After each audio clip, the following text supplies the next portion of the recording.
کہ سیریا میں کیا حال کیا گیا. میں سن رہا تھا، کافی دنوں سے سن رہا ہوں کہ صاحب بڑے بڑے مومن ہیں ہمارے یہاں بھی. بس توجہ رہے، بہت توجہ رہے، بہت بڑے بڑے مومن ہیں ہمارے یہاں. کہ بھائی کیا مومن ہیں؟ کہ صاحب 500 لوگوں کو زیارت کے لیے بھیجتے ہیں. 500 پورا جہاز بھر کے شیعوں کو زیارت کے لیے بھیجتے ہیں. بڑا مومن ہے، بڑا مومن ہے. سال میں ایک بار نہیں، 3 بار بھیجتے ہیں. بڑا مومن ہے. ارے یہ تو پوچھو اس مومن کے پاس اتنے پیسے کہاں سے آ رہے ہیں؟ اتنے پیسے کہاں سے آ رہے ہیں؟ 500 کو زیارت کے لیے اگر بھیجے گا تو کم از کم 60-70 ہزار تو ایک پر خرچ ہوں گے. تو 500 کا مطلب ہے کہ 4 کروڑ روپے ایک ٹور میں خرچ ہو رہے ہیں. اور سال میں اس سے 3 بھیجے اگر تو یہ 12 کروڑ روپے کہ اپنی تنخواہ سے دے رہا ہے. وہ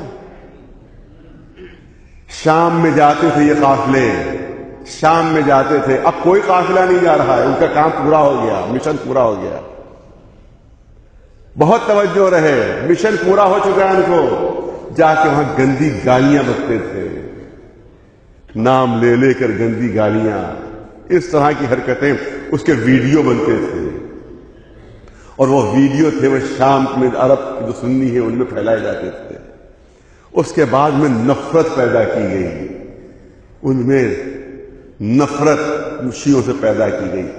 آج شام میں جو نفرت شیعوں کے خلاف پھیلی ہے وہ انہی قافلوں کی وجہ سے پھیلی ہے، انہی قافلوں کی وجہ سے پھیلی ہے. اور میں یہ سمجھتا تھا کہ صرف ہندوستان سے جا رہے ہیں، پتہ چلا پاکستان سے بھی اسی طرح سے قافلے جاتے ہیں. پورے جہاز لد کر جاتے ہیں. کتنا بڑا مومن ہے! اس مومن کے پاس پیسے کہاں سے آ رہے ہیں؟ اس کے پاس اتنی دولت کہاں سے آ رہی؟ پتہ چلا کہ موساد جو اسرائیل کی سیکرٹ ایجنٹ ہے اس سے پیسے مل رہے ہیں، سعودی عرب سے پیسے مل رہے ہیں، اس سب سے پیسے مل رہے ہیں. جا کے وہاں پر اس طرح سے نفرت پھیلاؤ. اب وہاں مشن پورا ہو گیا. اب یہ قافلے نجف و کربلا کا رخ کر رہے ہیں. خود مجھ سے بتایا لوگوں نے کہ روضے کے اندر پہنچ اور گندی گالیاں بک رہے تھے. نام لے کر گندی گالیاں، کہا لوگوں نے منع کیا گیا، کہا یہ ثواب ہے، یہ اہل بیت کا طریقہ یہی رہا ہے، اماموں کا طریقہ ہمارا یہی رہا ہے. یہ گندی گالیاں جو ہم بک رہے ہیں یہ ان کو خوش کرنے کے لیے بک رہے ہیں، اماموں کو نہیں، خوش کرنے کے لیے ان کو نہیں بک رہے ہیں، بلکہ کہیں سے یہ پوری فنڈنگ ہے.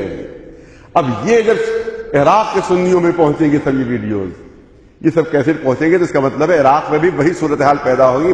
اور اس کا مطلب ہے کہ یہ جو قافلے والے قافلے لے جا رہے ہیں، اگر خدا نہ خواستہ کسی روضے پر حملہ ہوا تو یہ ذمہ دار یہی قافلے والے ہوں گے،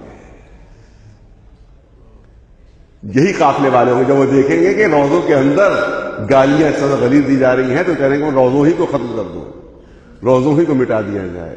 لہذا اگر روضوں پر حملہ ہوا اور عراق میں شیعہ سنی جو چھڑ رہی ہے اس کی ذمہ دار یہ سازش، اسرائیل کی سازش ہے، یہ امریکہ کی سازش ہے، یہ سعودی عرب کی سازش ہے. یہ پیسے کسی مومن کی اتنی تنخواہ ہے کہ جو 12 کروڑ روپے سالانہ خرچ کر دے؟ ہے کسی مومن کی تنخواہ؟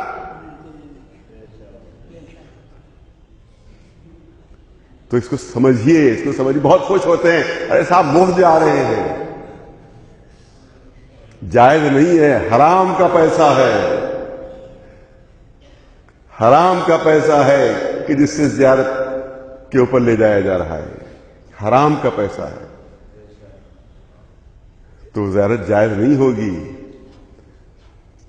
یہ سمجھیے کہ سازش کیا ہے، یہ سمجھیے کہ عالم زمانہ وہ ہے جو زمانے کے حالات سے واقف ہو. سب آنکھیں بند کیے ہوئے ہیں.